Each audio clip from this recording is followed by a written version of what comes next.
Welcome to Life's a Coach. Our mission is to empower individuals like you to take charge of your life, discover your purpose, and elevate your performance to new heights. Each week, we'll be diving into engaging discussions, introducing you to valuable tools from the coaching world, and giving you different perspectives on individual development. Whether you're seeking clarity, motivation, or a fresh perspective, we've got you covered. Again, welcome to Life's a Coach, where the power to transform your life begins now. Welcome back to the Life's a Coach podcast, guys. My name's Eric Claremont. How's it going today, crew? Good. Doing great. Fantastic. Excited to jump in as we get closer to January. So last episode, we spoke about affirmations and intentions, right? Today, we're going to go a little bit deeper. Last week, we kind of went into the what, right? What is intentionality? What is manifestation? Setting an intention for what you want your life to be like. Today, we're going to go deeper into that next step of finding a way to take action. So what the how, the when, the where, and perhaps the why is behind setting that intention, right? So specifically, just to kind of frame this a little bit, we're going to talk about setting our intentions or habits, and we're going to call these our fundamentals, right? And we'll split our fundamentals into three categories that we've almost put into for these categories. And they are health and fitness, relationships, and career and purpose. So hopefully some actionable things that you guys can think about as we start to set intentions and set habits for what your life wants to be like or what you want your life to be like in January. So I'm going to put you guys on the spot to start with, right? So in this fundamentals area, right, where we split into health and fitness, relationships, career and purpose. One of the areas that we've discussed before is having a clear focus for what you're going to really hone in on with regards to one of those three areas. So does anyone want to share what their focus is and perhaps go in a little bit deeper?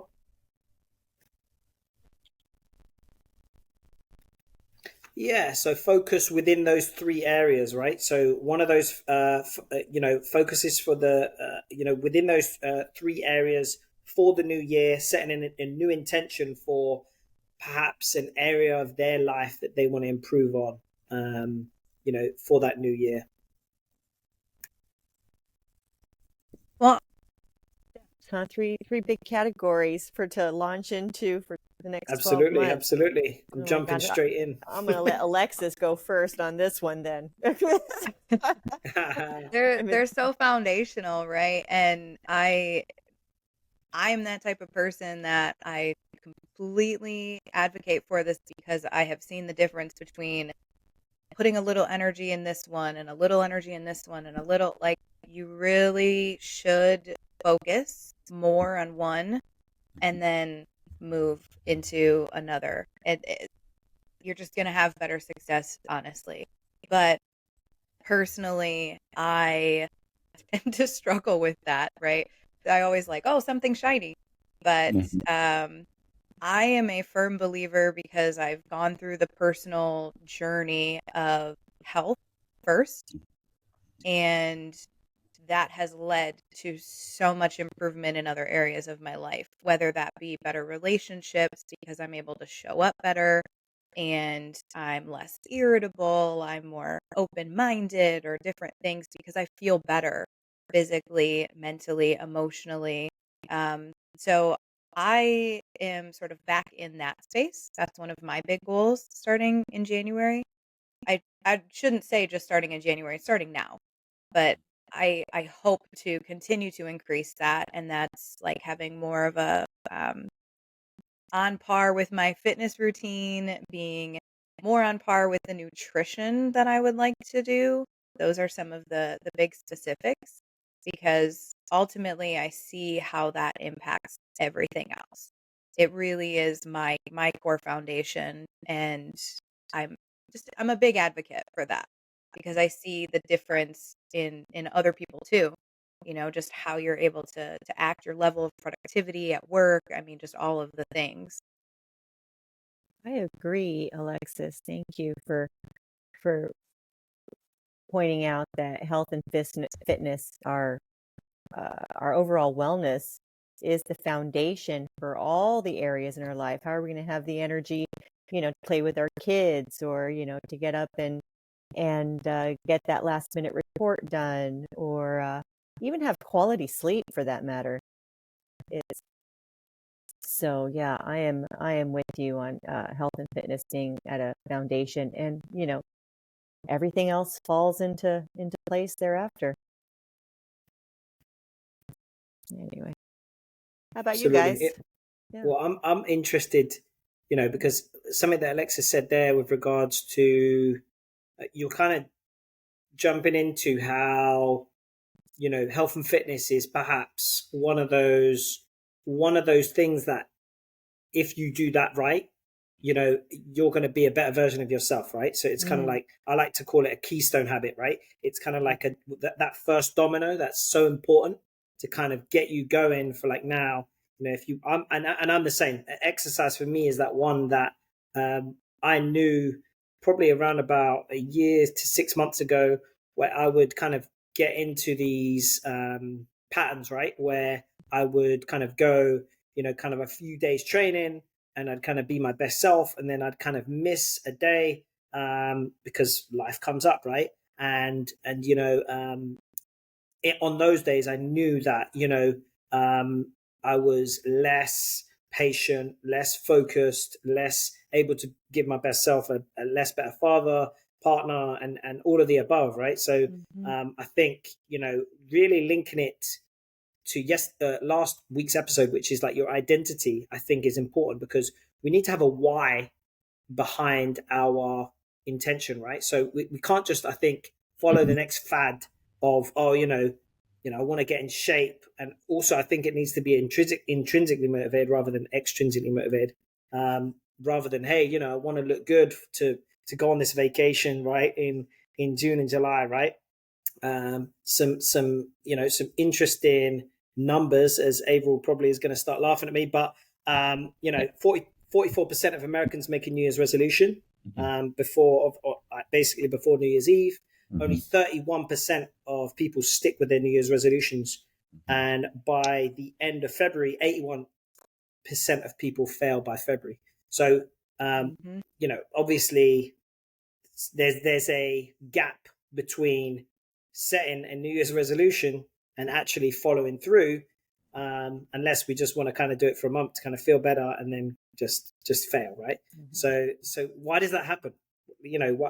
Where are we going wrong as a society that December, yeah, I'm motivated, January 1, I'm gonna hit this gym hard, first week of Jan we're going strong, second week of Jan maybe we miss a day or two, and then by kind of like that last week of January we're like, oh, maybe I should be setting a new New Year's resolution.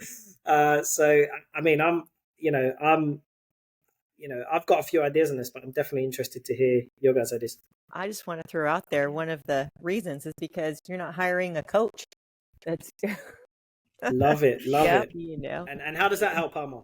Well, it's accountability. Yeah, so there's definitely the accountability aspect of it, and there's getting really clear on your why. I think that has a lot to do with it. So there's a lot of awareness that unfolds during the coaching session, and just to make it real simple, to not overwhelm anyone, those three aspects I think are key, just to getting started, staying motivated, because you have a co-creator in this goal that you've come up with, and who doesn't like a little cheerleader and a little push to get you to the finish line? Yeah, I like it. I just, somebody's watching you, and no one's watching. I'll tell you what. Yeah. We do all kinds of stuff when no one's watching, right? Yeah, absolutely. Right. So anyway, those are just a few of my ideas. I don't know. How about Avril? I'd like to hear. What do you think? Oh wow. No, it's interesting. I think you're right. It all comes back to our whys. You know, um, I don't want to push this quote that I once said, like, sometimes change, oh man, I'm totally messing it up. But ultimately, it's all about your why. Like, how bad enough do you want it? Some people, they either change their habits, whether it's smoking or diet, whatever, because now they have to. They've got some health issues. That's the thing that's motivating. They've got no choice in the matter. And some people, they actually decide, I want to be this type of person, So it all comes back to the why, that's the motive. I think that's the reason why, going back to what you were saying, Eric, about come February, it's the percentage has gone down of people who are sticking to those New Year's resolution. It's like you say, some of it's extrinsic. You're starting off because of you're doing it for outside reasons, and those usually they fade with time. But if it's coming from a conviction of this is what I want to do, this is where I see myself 6 months from now, and this is where, like, you really invested in the goals that you're setting. Like, this is what I want to do. I feel like it as long as your eye is still on the goal, even if you have a day like, oh, today I ended up eating too much, or tomorrow today I didn't go to the gym or whatever. But if your eye is still on the thing, you can bounce back and like, okay, cool, that's fine. That happened. That's just a relapse. Let's bounce back. Let's go back, So I think it's also, as long as your why is on point, and also I think the tools as well, the tools and the support you have around you. You may have a good why, but still not be able to hit that goal because you don't have the necessary support structure around you, whether it's an accountability partner or certain tools that you need around you. That's my thoughts on it. Yeah, that's huge, Avril. I love that you talked about the supportive environment around you, because that was actually something I was thinking about too. So many times when people are setting a New Year's resolution, you're so excited about it, and you have this clear focus, so you think, until you hit your first roadblock. Maybe it's a birthday party, an anniversary or something, and you're like, oh, I'm just going to go off a little bit this time, or I'm going to be good. But then you have all of the people around you that, and this might be a little bit of a touchy topic, but people think when they see someone that's on a quote unquote diet or some sort of routine, when they see you saying no to cake or cupcakes or cookies or something, there's this innate thing within us that it's almost like we feel like we have to save that person, like they're depriving themselves. And so it's just a natural reaction. We're like, well, are you sure? Just one won't hurt you. It's not usually coming from a malicious place. It's actually like they're just trying to comfort you and reassure you that it's okay.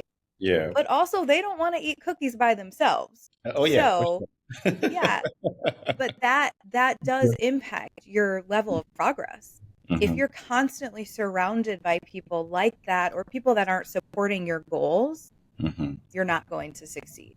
Like, just straight out, you're not going to. You have to at least surround yourself with some of those people that can help move you along.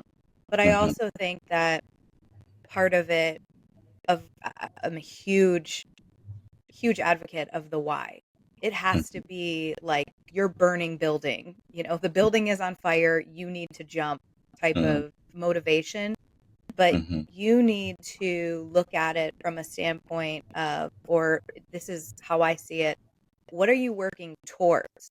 Stop focusing on what you're leaving or what you're running from. So people will often focus on, like, I don't want to be overweight anymore. I want to lose this weight. I want to, even something somewhat more superficial, like I want to fit into a size 2, or I want to look better, this and this. That's not going to really keep you motivated for very long, because again, you hit that first roadblock and all of a sudden you start justifying things and different things like that. Whereas if you tell yourself, I want to be toned and strong and healthy, like those are less negotiable than I'm going to work out 3 times a week. I'm going to eat this many calories on this day. Like, there's a difference in the mindset that it has on you of, you know, I can be toned and fit, but I have to do all of these things in order to accommodate that. Yeah. Like, that's what I'm working towards. And it keeps that level of structural tension. There's the last thing, and then I want to hear what everyone else has to say. But the structural tension of your goals and what you're working towards, once people start to get some achievements under their belt, like say you lose some weight, you sometimes will see people revert back. Like, just using this as an example, because I know that this is, I don't know, 70% of people, I feel like New Year's resolution deals with their health or their weight. Once you start to see some success, sometimes you feel like, oh, I'm just going to treat myself, and I'm just going to go back and do a little bit of this, or I'm going to be more lenient and do more of what I want. And then they wonder why it's difficult to kind of get back into the swing of things and whatever. It's because the structural tension is kind of gone. The newness has worn off. You're not as focused because you've already seen some of the progress and things. But that means you need a new why. So it all boils down to the why. And I love that you pointed that out. But I'm curious to see what anybody else thinks. I have actually a few things to touch on what you have just said. A couple. First of all, how would I get a new why, and how would I even know that I need a new why? That's something that's just kind of lingering after what you just said. And then I just wanted to rewind just a tad bit to the importance of community, right, that you had brought up. And change can be a very lonely road. It is. And I think, going back to, your example about, come on, just have a cupcake because, I feel bad for you. I think also there's a lot of fear that comes up from people around. They might be a little bit triggered, and so there's that aspect. There's a lot of emotions. I'm not going to go into that in particular. But what I want to know is, what if I can't find a tribe who are, who have the same goal that can keep me accountable, the friends, and what if I do have to temporarily, with pencil, break up with, my group in order to stick to my goals? Is that a healthy way to achieve, our guiding light, or what? I don't know. I'm just curious. I have some questions, and I wonder what you guys would have to say about all of those points. That's an interesting question. Mm-hmm. I mean, for me personally, so I've been on a self-love journey, like for the past 2.5 years, right? And I'm just giving a little backstory to answer your question, Alma, is that I've always, and the way I was brought up was like, always think of others before you and all that kind of stuff, right? And always put myself last to a certain extent. So in this self-love journey, I've got to sort of like, okay, so for example, the example that Alexa spoke about when she was talking about, okay, you are watching what you're eating, etc., and you have the people around you go, oh, well, hey, have this, etc., have a cake, let's do this. Previously, because I'm thinking not to hurt their feelings or etc., and I'm thinking of them and not me, I'll just say, yeah, sure. So I'm breaking the thing that I'm trying to achieve just because I don't want to hurt someone's feelings by saying no to their offer of food or whatever right? Ultimately, 6 months into the year, or the year comes to an end, right? Then I look back and I still haven't achieved my goal, whether it was a weight goal or smoking goal, whatever it was, right? So I feel like, so what I've been learning in my self-love is like, no, at the end of the day, I got to take care of this first, and in that, I'll say, yes, there are these moments when your why is like, no, this is what I'm trying to do for me so that I can live a better life, that I feel fulfilled at the end of each year if I'm putting my goals on an annually thing, So, and the thing is, all that happens, and I'm sure Alexis can talk about this too, is that when you go on a certain self-love journey or transformational journey, you are bound to lose certain groups of friends or certain communities, because your goals, where you're now going and what you're trying to do with your life, is different from some people. So, and where they're at and their motivations. So I feel like it's a harder initially, but it comes with growth.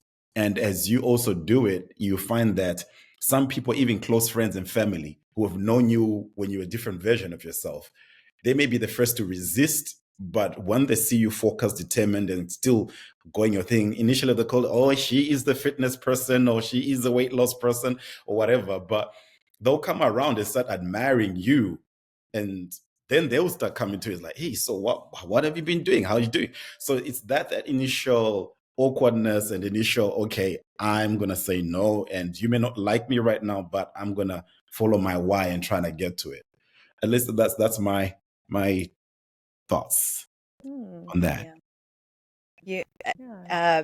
you nailed it, like 100%.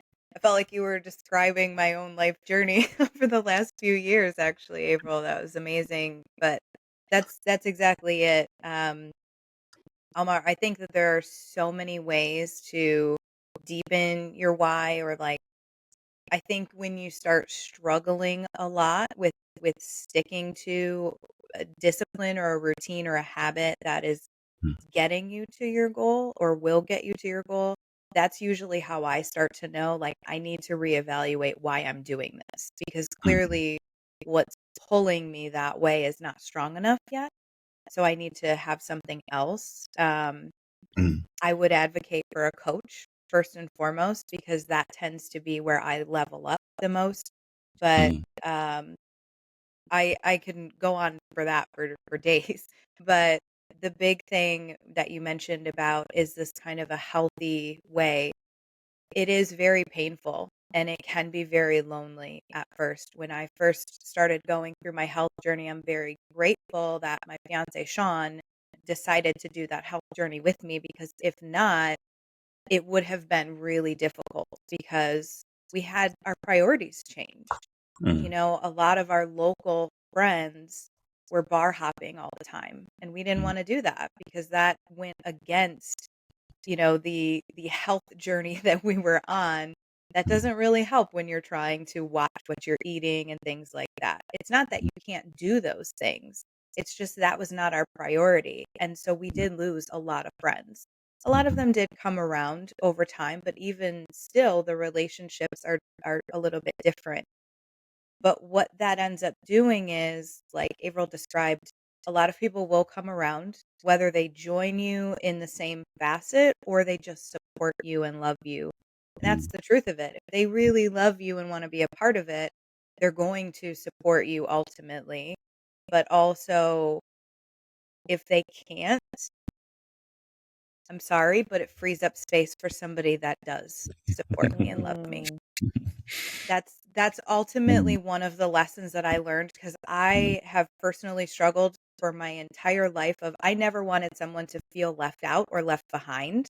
I am that inclusive person. Like, even if I don't know you, I want you to feel like you're a part of the group, right? Like you're wanted here.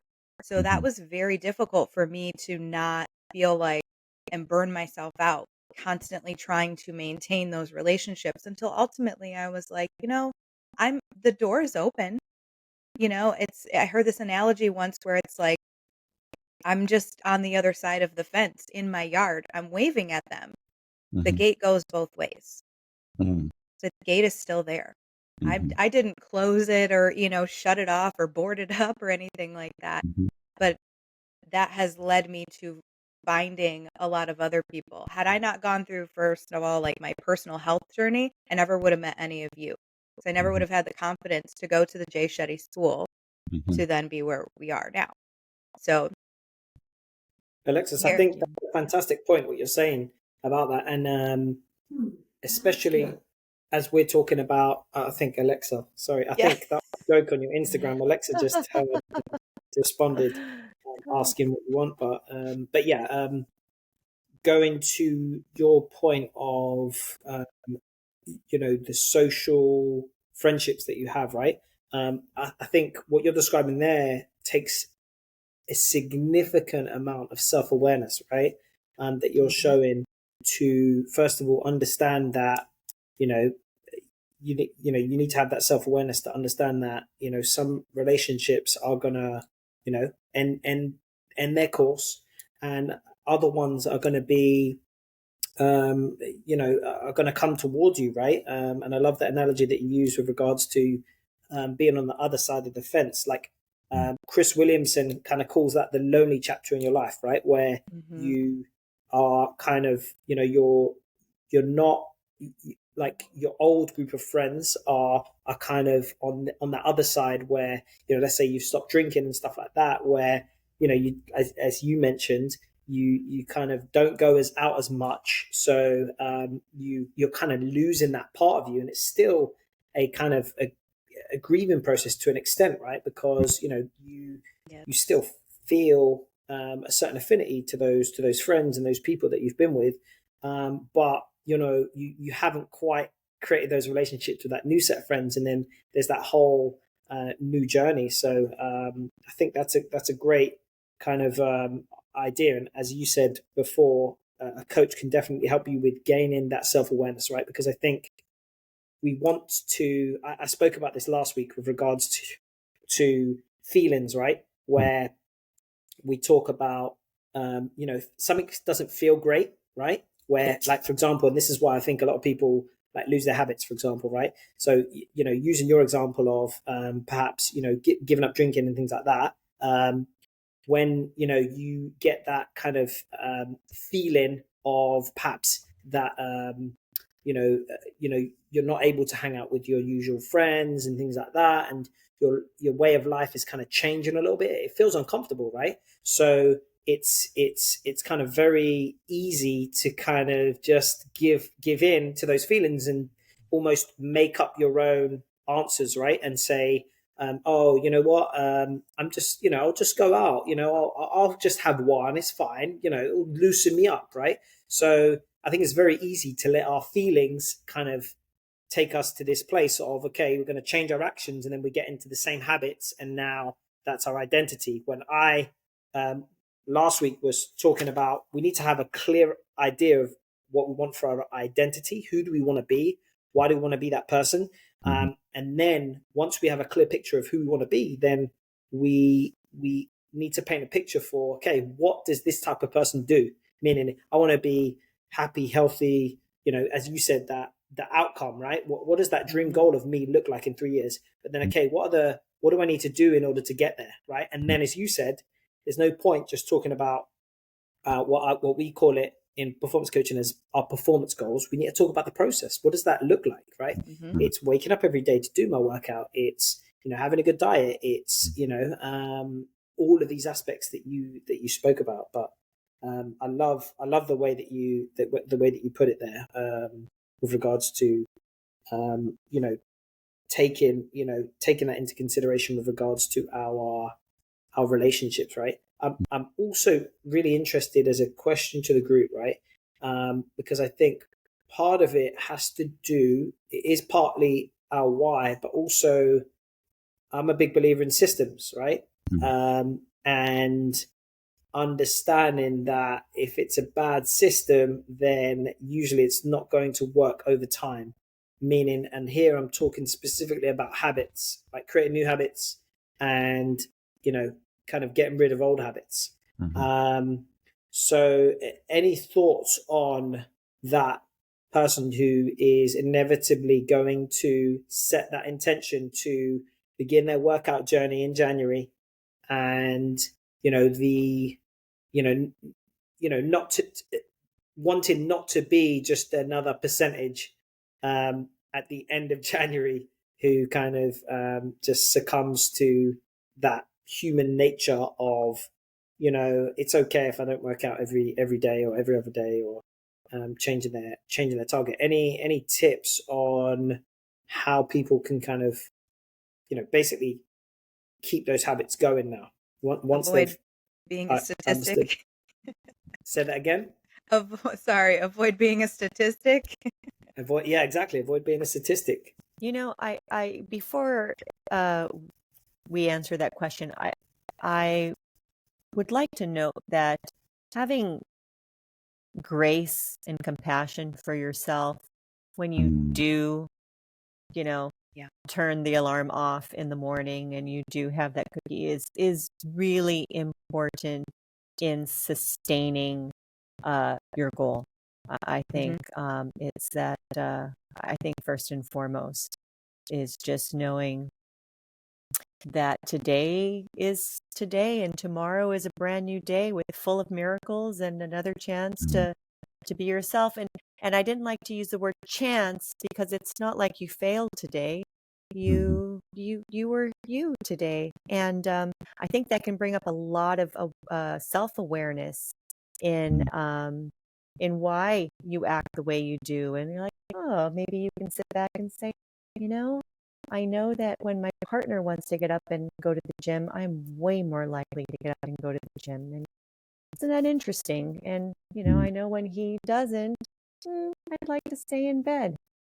Just being kind about it and or smoking. Maybe you find your cigarette has become company. You're lonely and you find that when you're bored or lonely, and that's why you want to have a cigarette. And I think those inner realizations are uber important in sticking with that long-term goal. And I just wanted to preface that before, that So that true. it's okay. It's okay if you fall off. All is not lost, and you don't have to be a statistic just because you had dessert. Just Yeah, let me push back on that a little bit, right? Okay. Let me push back. Okay. No, it's time, right? It's time. So I understand, and for the record, I'm gonna say like that. Definitely, self-compassion and self-kindness is 100%, within my thinking here.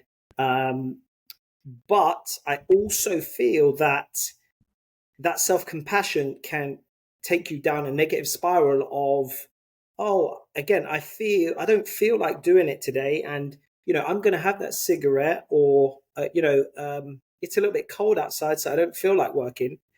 It's going to lead to the same patterns and same habits that we've always got. I feel as if a stronger structure and frame is that we build confidence by doing what we say that we're going to do.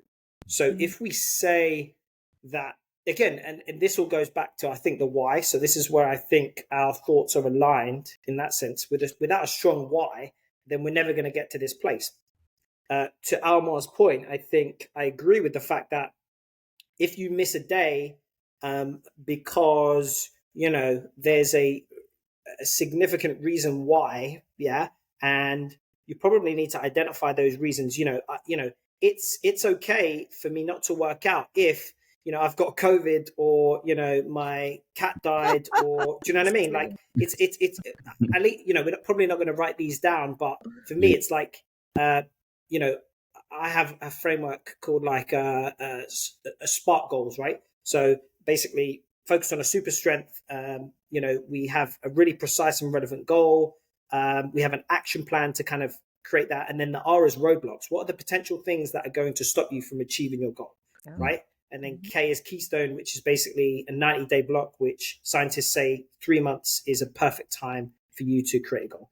But within that roadblocks, again, if you don't set a clear idea for what is your negotiable or non-negotiable, then I feel as if we're easily going to fall off. So what say you, Almar, to that hey, I agree self-compassion is important, but we don't want to go so far as to being I mean, where does the buck stop with regards to being too self-understanding with yourself, if that makes sense, right? Oh, that totally does. That becomes an And, excuse. I've actually no, you're right. And I come from a different school of thought. I'm learning to be more compassionate because I just want to preface, I think character has a lot to do with everything that we're talking about, and that can be developed. It's not that, I wasn't born to have discipline or to be disciplined.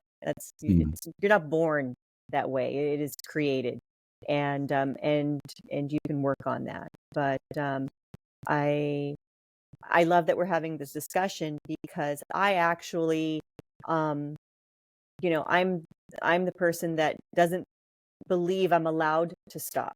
I'm the person that doesn't believe I'm allowed to fail or to skip and that's just the way I was raised. And so I'm learning to have compassion for myself instead of berating myself for slowing down or saying no. I'm not gonna work out. Even, I used to. I've run over 10 marathons. I run with injuries. I run, things that you're not supposed to do, and I probably should have had more compassion for myself and given myself that break. But that's just not who I was, and I'm only But Alma, would you now. have achieved what you've achieved if you did not have that inner steel? And No, like, absolutely again, not. Yeah, no, absolutely not. But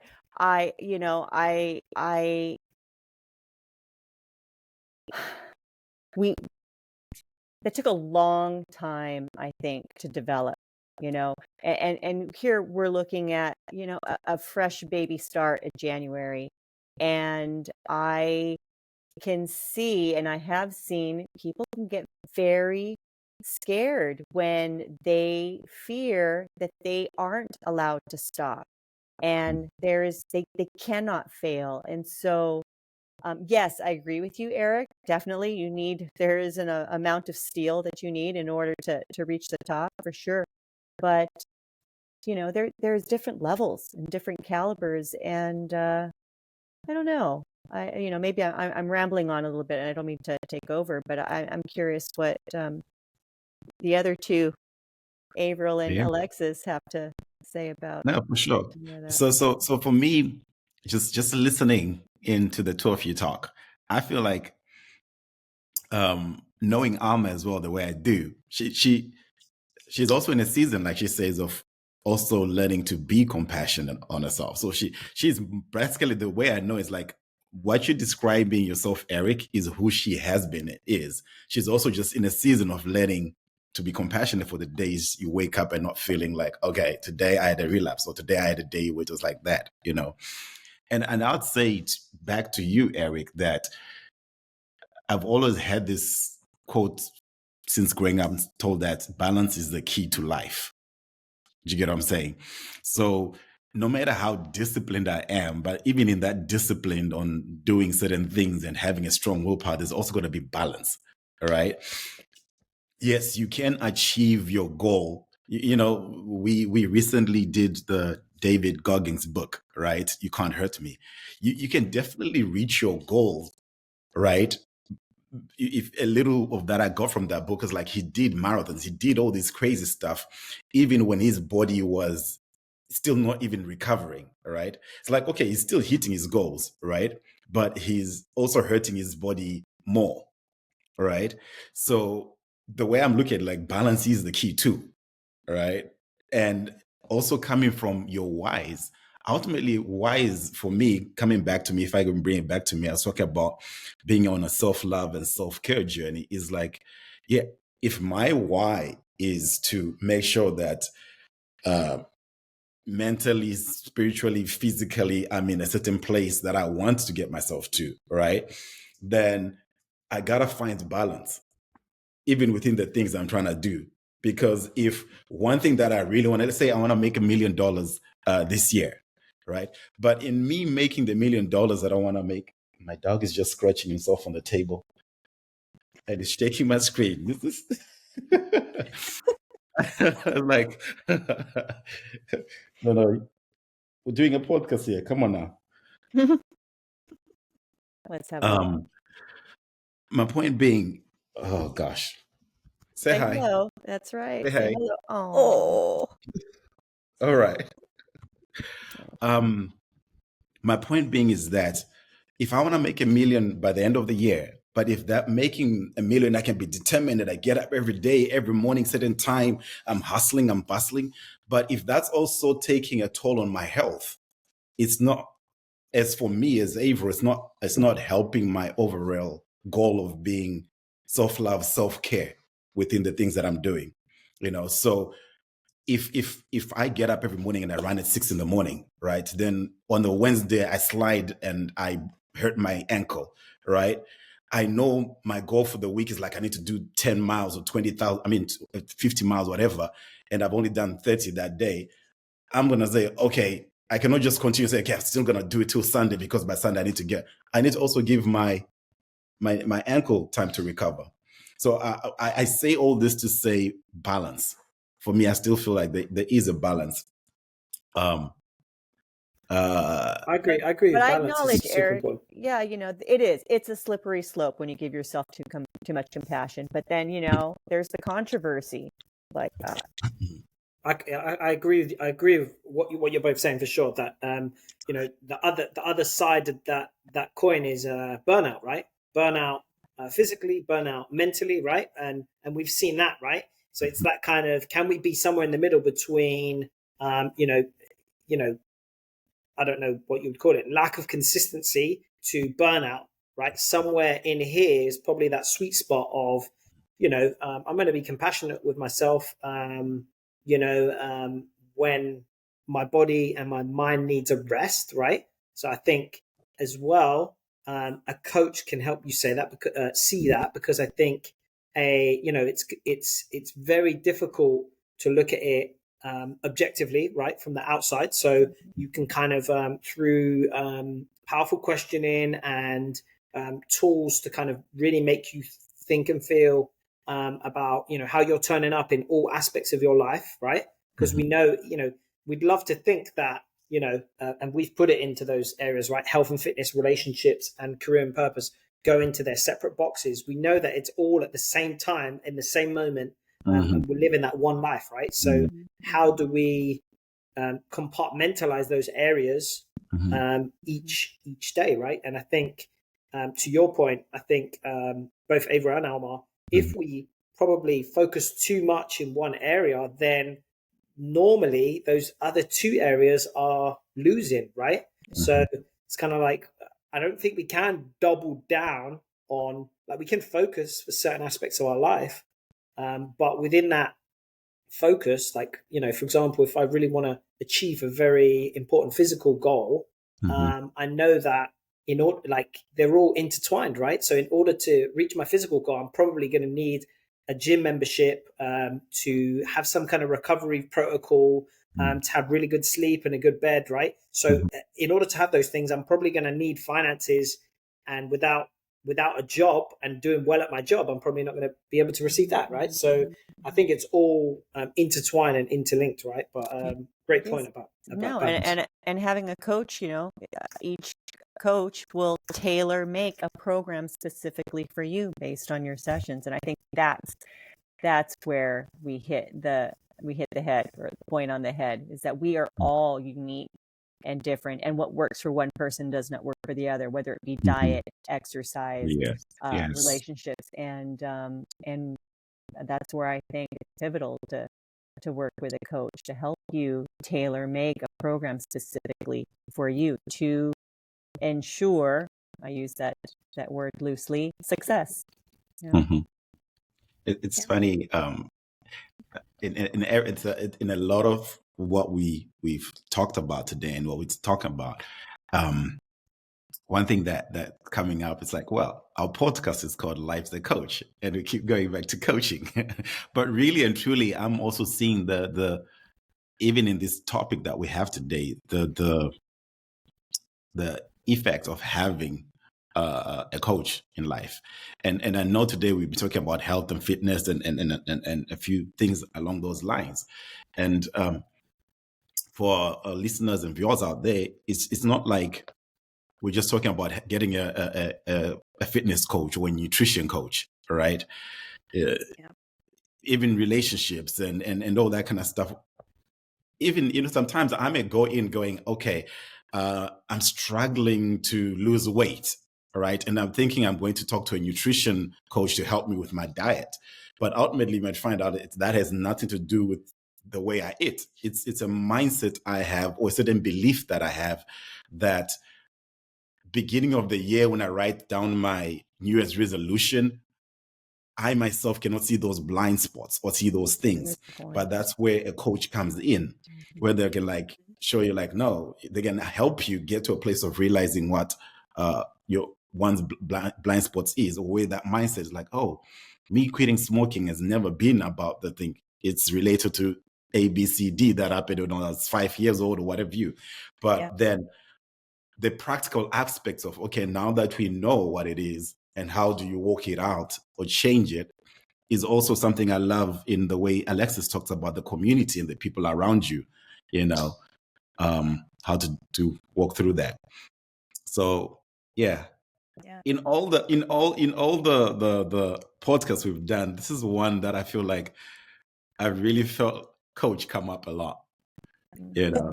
I'm so glad that you said that, Avril, because I was literally thinking we should probably clarify we're not just talking about personal trainers here. We're not, I mean, obviously, I think that's pretty evident, but in case you're new to our podcast, life coaches. And I think that overall this is amazing. And Avril, similar to what you were saying, is something that I look for in my life. You were saying balance.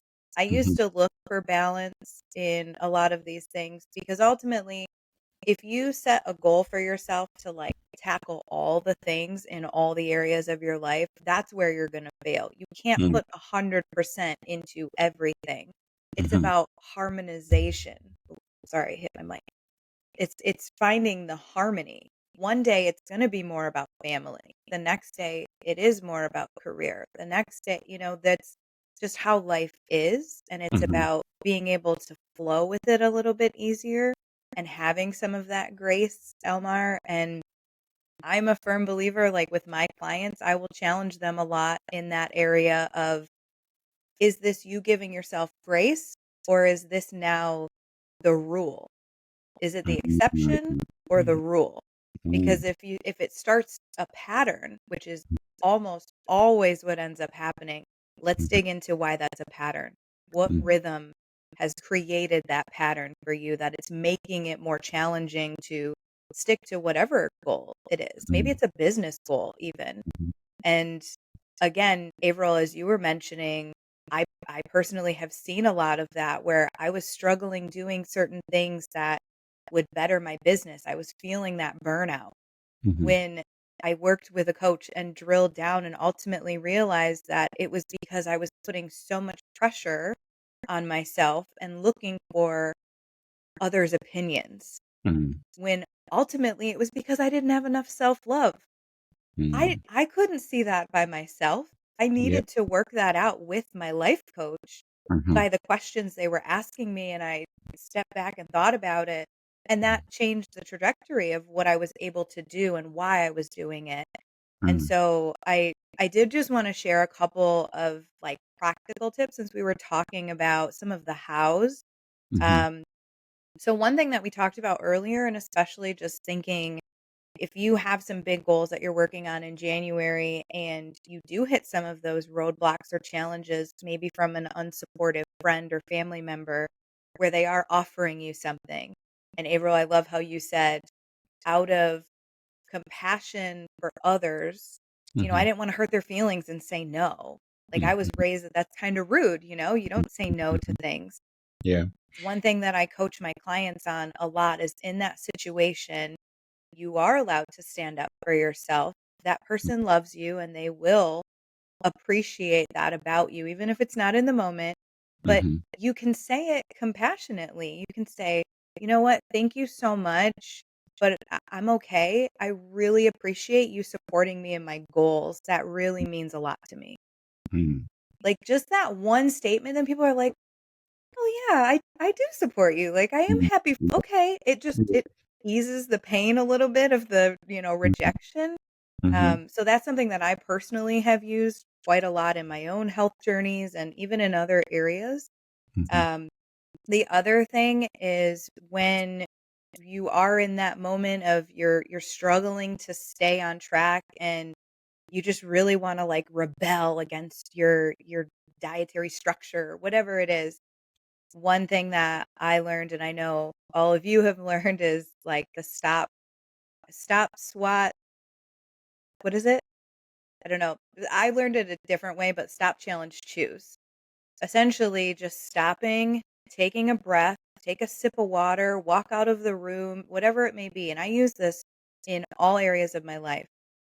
But stop, Mhm. challenge, ask Mhm. yourself the question, Mhm. why am I feeling upset? Why is anger setting in? Or Mhm.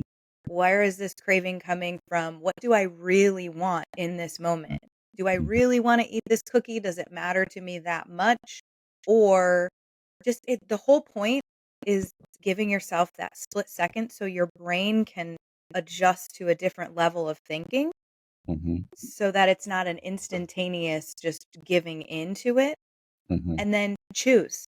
If you choose to have something that maybe doesn't support your nutritional plan at that moment, make the Mhm. choice and move on. And it Mhm. doesn't mean that you just screwed the whole day or the whole week or that you failed or anything. You Mhm. made one choice in Mhm. one moment of Mhm. one day. Mhm. That's it.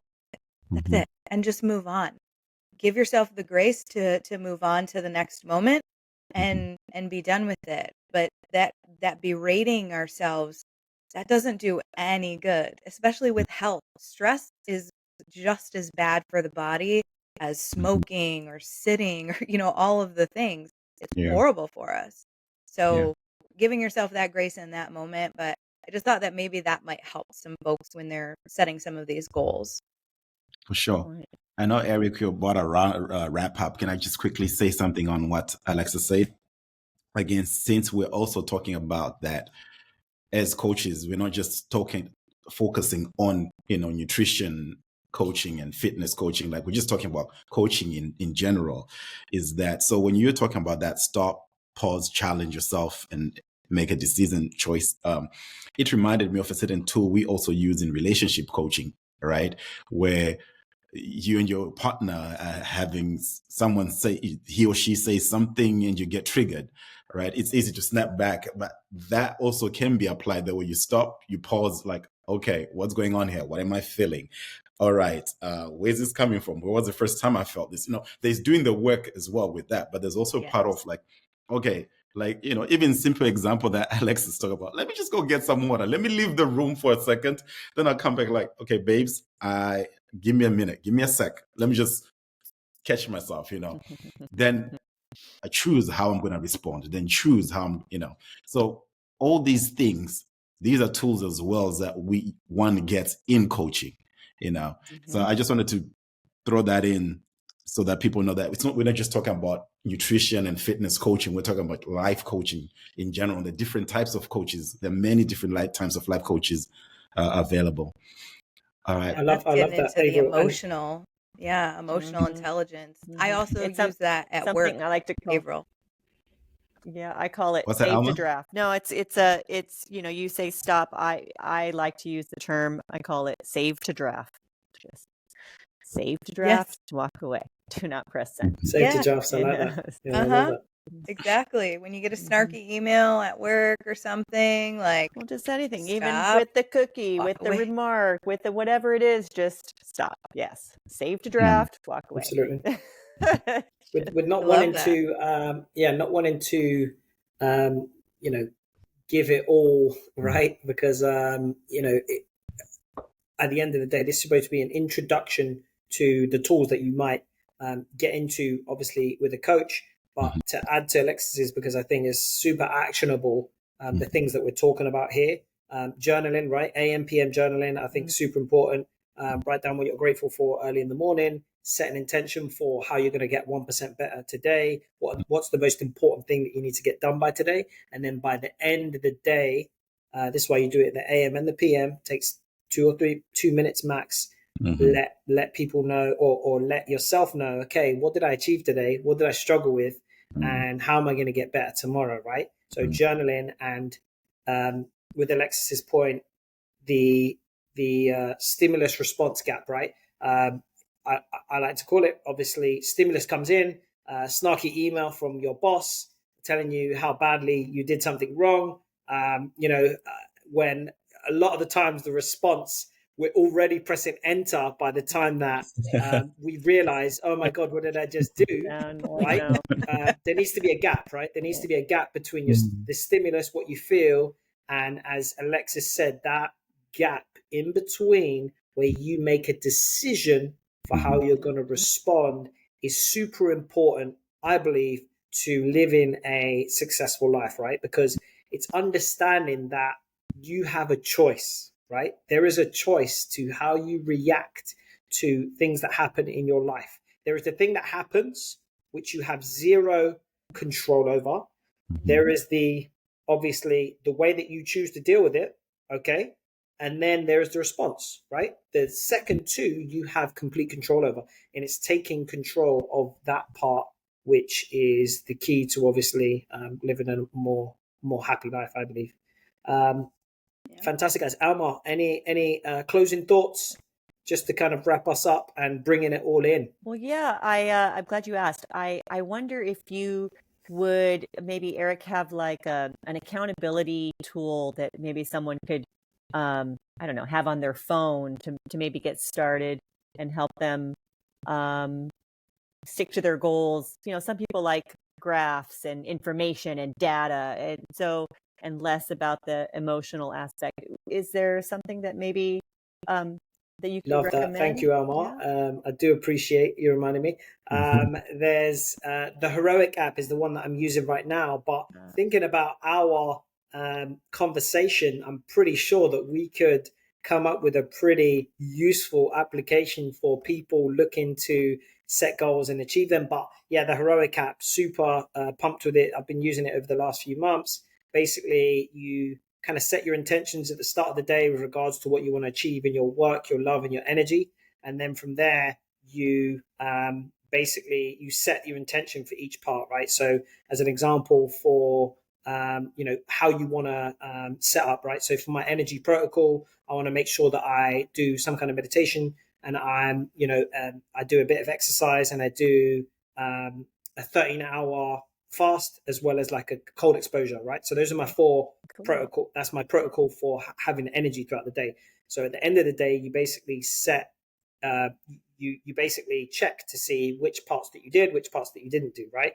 And it's all based around an overall soul force score, right? So pretty cool, kind of using social media to kind of keep track. But I'm definitely confident that perhaps in the near future, we could tailor make our own kind of, habit tracking, be your best version of yourself kind of tool. So to be continued. Yeah, nice. But fantastic, guys. It's been a pleasure as always.